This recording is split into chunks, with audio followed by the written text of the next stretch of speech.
con de sorna, ¿no? Si bien hice deporte siempre de chico. Qué gente rara, ¿no? Claro. Y la verdad que ahora me gusta mucho porque me hace muy bien al cuerpo, pero muy bien a la cabeza también, ¿no? Después, como para bajar algunos días por ahí medio complicado, Claro. me viene muy, muy bien. Como una descarga. ¿Te luqueás de running? Sí. O sea, ya está, es un viaje de ida, ¿no? Sí, ya tengo las zapatillas, tengo todo, ¿qué va a ser? El reloj y Ah, bien. ¿ves? No, tampoco me voy a morir corriendo. Si el reloj me dice que ya estoy por ahí, aflojo enseguida. Lo mío es más lúdico que... Bien. Pero sí, 2 o 3 veces por semana le hago. Bien, pero no se te nota, siempre se te ve tranquilo, digo, por este estrés y... La procesión va por dentro. Claro, sí. Sí, Sos una persona en realidad que se muestra tranquila, pero... No soy tranquilo en general, pero digamos, no soy una persona hiperkinética así, o nerviosa que lo expresa. Pero sí, eso no quiere decir que uno no esté todo el día pensando o imaginando Rosqueando. cosas. Pasado de rosca. Paseo de rosca, exactamente. Hablando de rosca, ayer tuvieron una sesión movida, ¿se puede decir?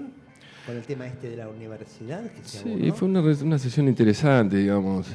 Nosotros, como Consejo Deliberante, tenemos la labor de legislar en cuanto a las normas locales, de hacer un contralor al Ejecutivo y también de discutir otras cuestiones, ¿no?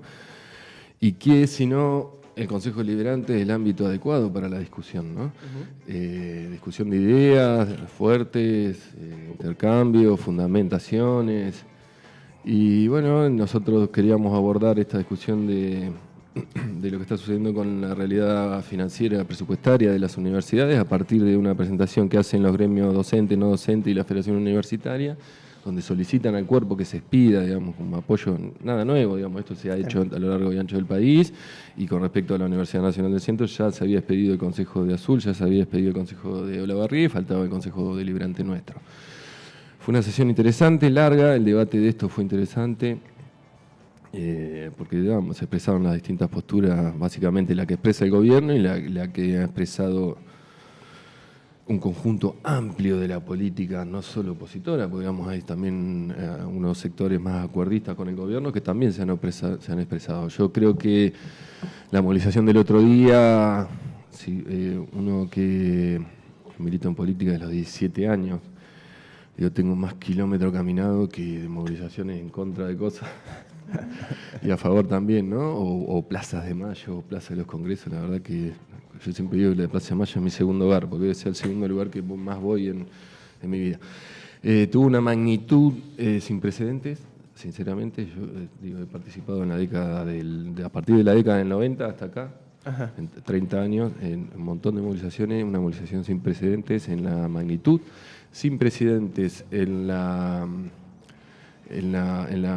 conformación, porque era policlasista totalmente, de distintos sectores sociales, a sabés también con una amplitud política muy, muy grande. Nosotros podíamos el otro día acá, gente del radicalismo de Bullrich, incluso del PRO, gente de izquierda, del peronismo, en sus distintas vertientes. Un montón de gente, digamos, lo que se entendía, lo que yo entiendo ahí que sucedió, digamos, es que el pueblo argentino en su conjunto y quienes lo representan en la política hicieron sentir, digamos, lo que representa la educación en general y la educación superior en particular, como pueblo, en la conformación del pueblo argentino, de la sociedad argentina, no es simplemente en la institución o universidad, sino lo que representa para la sociedad y cómo a partir de eso, de lo que es la educación pública, se ha conformado a lo largo de la historia de más, diríamos, de casi 150 años, digamos, se empieza a conformar el Estado, digamos, después de la derrota de Caseros, digamos, donde ya ahí se acelera, no porque compartamos la visión ideológica de lo que se vive ahí, pero así claramente es que se empiezan a conformar las distintas instituciones del Estado, más claramente a partir del 80 con la generación del 80, los liberales del 80, que nada tienen que ver con los liberales de la actualidad. No, claro. Y eso hizo que la sociedad argentina a lo largo del tiempo construya, digamos, un plus, una diferencia con sus pares latinoamericanos, que claramente era otro país, digamos, ¿no? Que podía tener una clase media que en los otros países latinoamericanos no hay una gran conformación, salvo este último tiempo en Brasil, pero en general no ha habido. Y eso tiene que ver con la posibilidad que te brinda la educación pública, gratuita y de calidad, de poder tener un ascenso social a partir ¿no? El hijo del laburante, el hijo de la laburante, que va a poder ir a la universidad y a partir de ahí construir un propio destino con las condiciones que le brinda su propio país. Eso me parece que es lo que se puso en discusión, más allá de cuánto dinero se giraba, que no, que sí, que es una barrabasada. Nosotros pasamos de, para que se grafiquen, ¿no? Porque después, viste, hay muchos números dando vueltas, te embarullan la cabeza, que sí, que le di, que no le di. El año pasado, el año 2023, el presupuesto universitario representó el 0,72 del PBI. Este año representa el 0,22. Y si a su vez vos a eso ponés una discusión, porque ahí la discusión que nos quiere embretar el gobierno es qué se hace con la plata, qué se hace. Siempre, viste, se pone en tela de juicio como si todo el mundo se robara cosas, ¿no? Que este es el kiosquito de este, que es el curro del otro, en la casta política, etc. Entre el 85 y el 92% del presupuesto universitario se destina a salarios. Claro. Docente y no docente. Entonces yo digo, ¿quién se roba la plata? Que un trabajador cobre su salario digno, ¿quiere decir que se está robando la plata? No, tiene una lógica que es que están descargando el brutal ajuste, brutal y descomunal ajuste en proporción y en tiempo, sin parangón en la historia argentina, y quisiera ver el mundial, sobre los trabajadores, sobre las trabajadoras, sobre los jubilados, los pequeños productores, el pequeño comerciante. Es decir, todo lo contrario a lo que venían diciendo de que esto lo iba a pagar la casta. La casta no existe, es un eufemismo que se utiliza para atacar a un sector de la sociedad con representación que no está bien visto por los resultados de los últimos años y de los últimos gobiernos de distinto signo político, para usarlos de excusa para poder avanzar en una brutal transferencia de renta que se ha producido en estos últimos 4 meses desde los sectores productivos, de los sectores asalariados, de los jubilados a los sectores concentrados de la economía, y el brutal ajuste que hace el Estado sobre las jubilaciones y pensiones, sobre las universidades, sobre las transferencias a las provincias para generar un superávit, que es ficticio, porque a su vez están pateando cuestiones de deuda, pero a su vez, digamos, para generar un superávit para poder pagar la deuda externa que generamos en el año 2018 y 2019 con el Fondo Monetario Internacional. Esa es la cuestión. El Fondo Monetario Internacional, quienes peinamos canas en este país, sabemos lo que significa, no es simplemente un acreedor, sino también un condicionante político, porque el Fondo Monetario te aprueba, no te aprueba los préstamos, los desembolsos, posponer, digamos, los vencimientos de deuda, si vos hacés lo que tenés que hacer. Lo vimos claramente con el gobierno de Alberto, en el gobierno nuestro anterior, con el último tramo del ministro de Economía Massa, donde post elecciones PASO, el FMI exige un ajuste, una devaluación del 40%, el gobierno devalúa un 20%, pero hay una gran diferencia. Activa una batería, un sinnúmero de batería de medidas económicas tendiente a morigerar en los sectores más desprotegidos ese impacto. La devolución del IVA. Devolución del IVA, quita el impuesto a las ganancias, suertes de IFE, bono para los jubilados, etcétera, etcétera. Sí, se pueden ver como parche también, pero es una reacción. Es decir, es como morigerar ese impacto y tratás de que la pérdida de poder adquisitivo no sea tal, digamos, que no recaiga sobre nosotros. Nosotros, al contrario, ahora tenemos una devaluación del 100%, una descarga directamente sobre los trabajadores de ese impacto y ningún tipo de morigeración, digamos. Y a su vez, hay grandilocuentes anuncios de superávit fiscal, pero claramente es con la gente afuera, ¿no? Es muy sencillo esto. Yo ayer lo decía en el recinto, digamos, legislar de la forma que se legisló y realizar las medidas que se realizaron a través del Departamento Ejecutivo, es fácil hacerlo porque es fácil. Vos decís, bueno, ahora te vas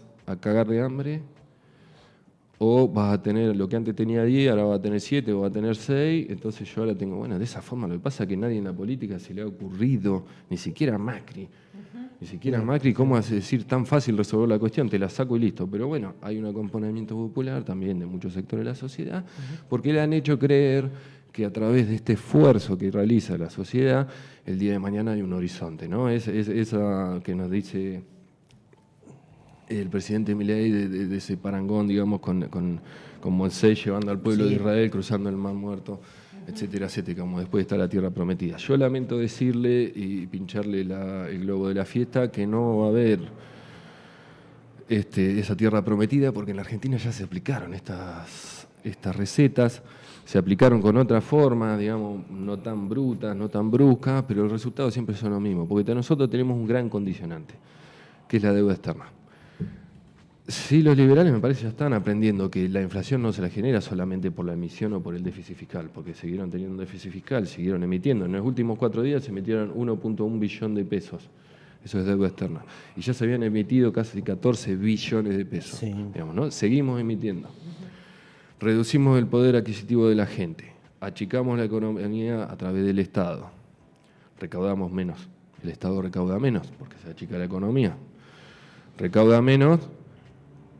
O tiene que volver a ajustar o tiene que pedir deuda. Vuelve a ajustar, se vuelve a achicar la economía, eso va irradiando, ¿no? Lo que todos sabemos, si antes tenía 10, ahora tengo 7, entonces tengo 3 menos para gastar en el mercadito de acá a la esquina, el mercadito de acá a la esquina, yo le gasté 3 menos, vos le gastás 3 menos, vos le gastás 3 menos, mañana el mercadito de la esquina cierra y pagaba la luz, pagaba un alquiler, pagaba, etcétera, etcétera, etcétera. Se va contrayendo la economía, ¿cuál es la única salida?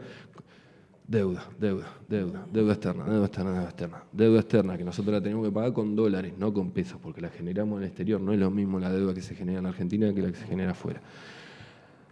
A partir de ahí tenemos que generar dólares. Nosotros la única forma de generar dólares es a través de los sectores que generan renta extraordinaria en la Argentina, que son los sectores exportadores, sobre todo del agro, pero también otros sectores del conocimiento, etcétera. Es decir, que no generan mucho, que no dejan mucho, pero bueno, algo dejan.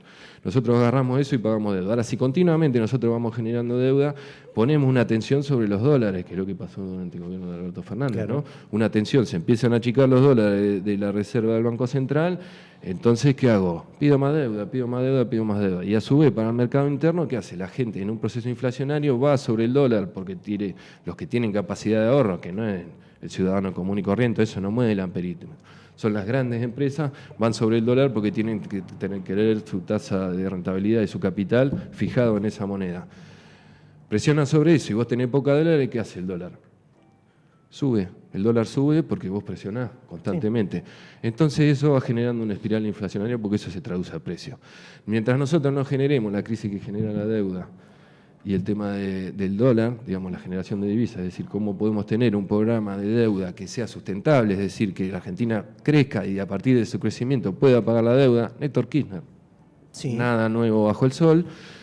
Hasta nosotros no hagamos eso, vamos a tener una crisis sistemática de deuda. Crisis sistemática de deuda que no lo van a poder. La única forma que tiene este gobierno de bajar la inflación, por ese lado no es, digamos, porque más dólares no tiene, lo estamos viendo, el Fondo Monetario le dice que no, los chinos no sé si no renuevan el swap, van a buscar algún dinero acá entre los bancos que no va a alcanzar, hay que pagar vencimiento de deuda. Es a través de la exportación. La exportación se sienta arriba de los granos y dice, muchachos, nosotros tenemos una pérdida porque hubo una caída del precio de los commodities internacionales de diciembre a esta parte. No liquidamos. No liquidamos. Si no viene una devaluación que me permita a nosotros mayor ingreso, no liquidamos. Y eso es una espiral que no termina. Yo digo, la única forma de que se acabe la inflación en Argentina es lo que está haciendo el gobierno. Es liquidar el poder adquisitivo de la gente, es decir, barrer todo peso que anda dando vuelta, es decir, que la gente no compre, no consume, y entonces eso haga directamente que el no consumo no produzca escalada inflacionaria.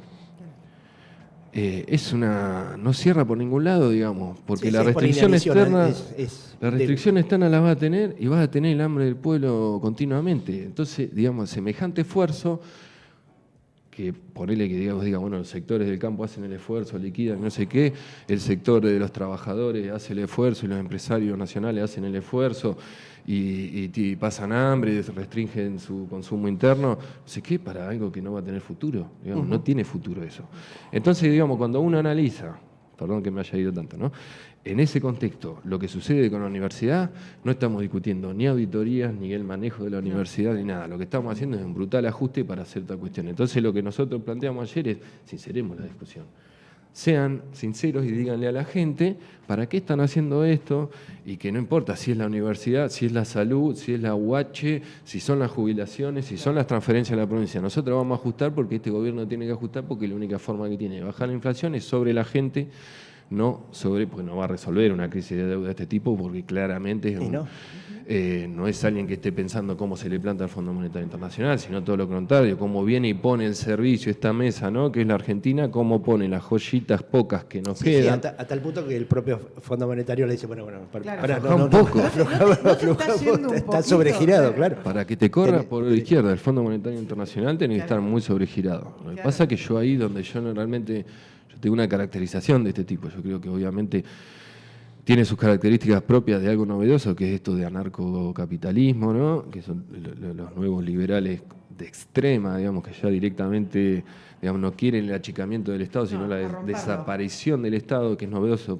Comparte ciertas cosas con el neoliberalismo, pero a su vez otras no. Es la calle Pou en el foro de Parecía la calle bajado Pou, la él, Sierra ¿no? Maestra, Sí, claro, al lado este. Era una cosa muy rara. Es un experimento, digamos, por ese lado, creo que lo planteó Cristina, que va a hablar el sábado, va a volver el sábado. ¿Es una suerte de experimento lo que está haciendo Milei en este país? Y sí, yo creo que sí, digamos, es una nueva fase del capitalismo experimentando en un país periférico al cual no tiene ningún problema de detonar, ¿no? Como cualquier etapa de la historia donde los países periféricos sirven para experimentar estas cuestiones o para desarrollar guerras, ¿no? Porque todos sabemos que las guerras siguen estando, la Tercera Guerra Mundial, la guerra de baja intensidad siguen estando, pero se desarrollan en los países periféricos. Las guerras no están en el seno de Europa, Son ni daños en colaterales de China, ese ni tema. en Rusia, ni en Estados Unidos. Se desarrollan siempre. Bueno, en esto es lo mismo. Es decir, si tengo que detonar un país, lo detono, después no importa, ya lo han hecho en el 2001 o la dictadura, etcétera.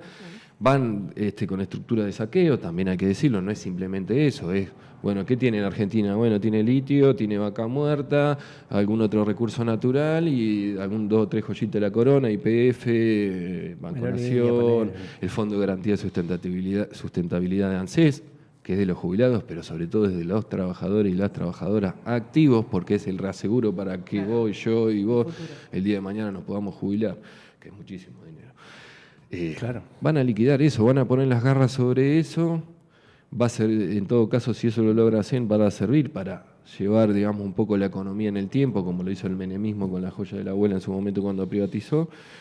Y ahí es la disputa que tendrán los grupos económicos nacionales, que están ahí, digamos, Rogio, Naquian, Elstein, Roca, con los grupos transnacionales, digamos, en ese reparto del botín. Y después, si te he visto, no me acuerdo, como le hicieron a Macri, los capitales, a partir cuando ven que no anda, se van. O nuevo préstamo del Fondo Monetario Internacional, deuda nueva para la Argentina, la pagamos vos, yo, mis hijos, mis nietos, Sí. etcétera, etcétera. No tiene salida esto. Darío, ¿y cómo, volviendo a lo local, cómo ves el retiro del Estado y cómo afecta a nivel local? De hecho, lo hemos hablado con Julio Lechiribetti y se mostró, de hecho, bastante Preocupado preocupado. porque el Estado municipal tiene que hacerse cargo de eso. Sí, mira, eso es concreto, tal cual lo plantean ustedes. Hay un retiro y ese retiro del Estado Nacional repercute en todas las arcas de los distintos niveles del Estado, ya sean provinciales o municipales, sean del color político que sean. Sí. Hay una característica ahí, que este muchacho no tiene ni gobernadores ni intendentes. Claro. Entonces no le importa. Claro. Claro. Eso es una cuestión también a tener en cuenta. Pero sí, la realidad es que repercute. Nosotros lo vimos claramente en la provincia de Buenos Aires con la quita de fondos, lo vimos claramente en el municipio de Tandil con quita de fondos de distintas índoles que iban destinados a financiar cuestiones específicas. Y no solo eso, sino también que a su vez la contracción de la economía redunda en menos cobrabilidad de tasa o de impuestos, ya sea en la provincia o en el municipio. La provincia está hablando ya de alrededor de entre un 8 y un 10% de Ya se está caída. sintiendo. Y acá estamos hablando alrededor de un 11% de caída, ¿no? La Cosa que no contracción había de la pasado en economía. pandemia, por Cosa ejemplo. que no había pasado ni en pandemia, y te diría que si bien hubo una contracción, ni siquiera tampoco con el macrismo en la magnitud que tiene Claro. esto. Digamos, hoy Macri es la calle Pou, digamos, ¿no? Es un progresista de derecha. Claro. Sí. Eso es lo que repercute, digamos, concreto, digamos. Docentes, pagan el salario docente, la provincia de buenas a primera tienen 80.000 pesos menos en su salario. ¿Por qué? Porque el fondo de incentivo docente no está más. Un fondo que sale de un impuesto que pagamos al cheque, todos. sí. Exacto. El fondo de ponerle para los municipios, lo que tiene El que fondo ver, compensador de transporte. fondo compensador de transporte, Que que se eso paga iba a las con el provincias. impuesto de se pagan. los Ya lo han combustibles. explicado mucho eso, digamos, es clarísimo, ¿no? En la semana que viene aumenta 10% de combustible. ¿Por qué? Porque aumentan el impuesto que estaba destinado al fondo de compensador para el transporte público, es decir, el tipo que te decía que tiene que desaparecer el Estado y que no iba a haber más impuestos, te aumenta un impuesto y te saca el fin para el cual era ese impuesto, Claro, y vos después pagás 700, 800 mil mangos del colectivo. Una cosa de loco, no cierra por ningún lado. En esas cuestiones concretas repercute. Y a su vez, en una particularidad con el presupuesto acá de Tandil, ellos presentaron el presupuesto un día antes de la devaluación. Ellos presentan un presupuesto y al otro día hay una devaluación del Claro. 100%. ¿Qué quiere decir? Nosotros lo discutimos y es la primera vez en 20 años que aprobamos un presupuesto municipal que era un papel pintado. Claro. No tenía ninguna, imagínate, No una servía devaluación, más. no servía En para 24 horas nada. dejó de servir. Dejó de servir, iba a ser un presupuesto de sábana corta, que es donde yo pongo, porque a su vez no solo que no le alcanza el dinero para hacer lo que ya hacía, sino que tiene que salir a cubrir. Nosotros, ¿qué discusión metimos con ponerle el fondo compensador? Fondo compensador se retira. Eso implica que el costo del transporte del colectivo vos lo tenés que seguir cubriendo, pero a su vez había casi un 50% que cubría el fondo compensador que ahora alguien no tiene que pagar. Claro. Y no es un 10, 8, 15% que vos decís, bueno, pongo No. más, menos. ¿Qué implica eso? Que si vos no lo trasladás a algún lado, a alguien que lo pague, el sistema quiebra. Claro. Quiebra. Y en el medio hay empresarios, hay trabajadores y hay usuarios. Entonces vos decís, bueno, para que el sistema no quiebre, ¿qué hago? Tengo que descargarlo sobre algún lado. Se descarga sobre precio, obviamente, y también se descarga. Nosotros, ¿cuál es la discusión? Dijimos, municipio, pongan dinero acá. Lamentablemente tienen que poner, ustedes nunca pusieron, o solamente ponían en el pase, que es Sí. lo de los jóvenes que van a estudiar en la escuela pública, pongan un dinero ahí. La discusión que nosotros hicimos de la ampliación del pasajero frecuente, pero no lo podíamos ampliar ya a un beneficio de vos tomás más de 20 veces, en vez del 10 vas a pagar el 40, ¿y quién paga eso? No, lo paga el plano, porque vos lo tomás más de 20 veces. No, porque necesitamos que ingrese el dinero al sistema porque el sistema quiebra. Entonces alguien lo tenía que pagar. Entonces le dijimos al municipio, cúbranlo ustedes, utilicen el dinero generado a través del estacionamiento medido y discutamos eso, el dinero es en el marco del ordenamiento del tránsito en general, de la cual el transporte público es uno de los factores. Entonces empiezan a suceder esas cosas. O con los comedores. Se retiran el alimento de todos los comedores de los barrios populares, de los movimientos sociales, y alguien no tiene esa gente no come más o no sé qué. Bueno, entonces va al municipio y cobra. O la devaluación brutal que tienen los trabajadores, entonces ¿qué van? Los trabajadores municipales dicen, necesito dinero porque no me alcanza. Una recomposición salarial del 100%. Entonces va al municipio y tiene que ponerla. Ahora, para eso también tiene que aumentar las tasas. Es medio como un círculo vicioso. En el cual, digamos, los sectores que siempre dependen de sus ingresos, de la venta de su trabajo para tener ingresos, o sea, los trabajadores y las trabajadoras, los jubilados y las jubiladas, donde se le va acabando cada vez más.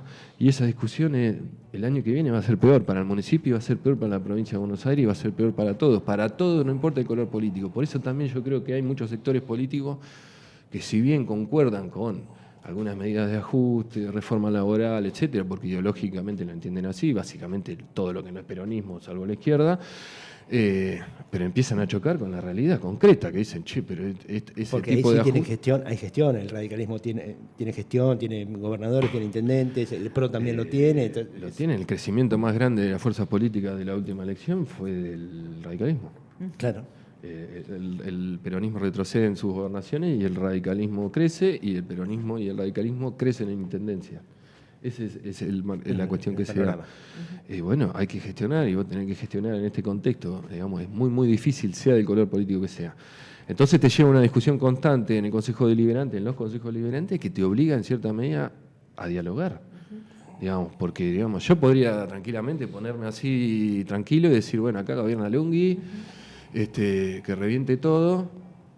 Manejate. Total, no es mi signo político, es la última elección de Lungui, no va a estar, capaz que te va mal y yo el día de mañana gano. Claro. Ahora, yo también tengo una cierta responsabilidad como dirigente político de lo que le pasa a la sociedad. Claro. Claro. Si no, decirle a De Loredo a ver qué mano te puede dar y que es de la tuya que está allá. Qué lindo el pibe. Che, Darío, no te tenés más que ir. tiempo. Perdón, mil perdones. No, vos. Sos No, yo me Por pongo a hablar nosotros- y... Seguimos en otra por ocasión, si te nosotros, parece. Sí, porque... Sí, te comprometemos a que vengas porque hay muchísimos temas para charlar, sobre todo porque se viene un año que es complicado desde lo económico y desde lo social puntualmente. Te agradecemos mucho que te hayas tomado el tiempo, a pesar de que ahora tenés que salir corriendo, agarrar España, agarrar la onda verde y Vamos a ver llegás. cómo Vas anda. bien, vas bien. Sí, no pases nada en rojo. Bueno, porque muchas gracias. Va a ser un papelón, sí. No. Gracias por esta visita. Darío Méndez, muchísimas gracias.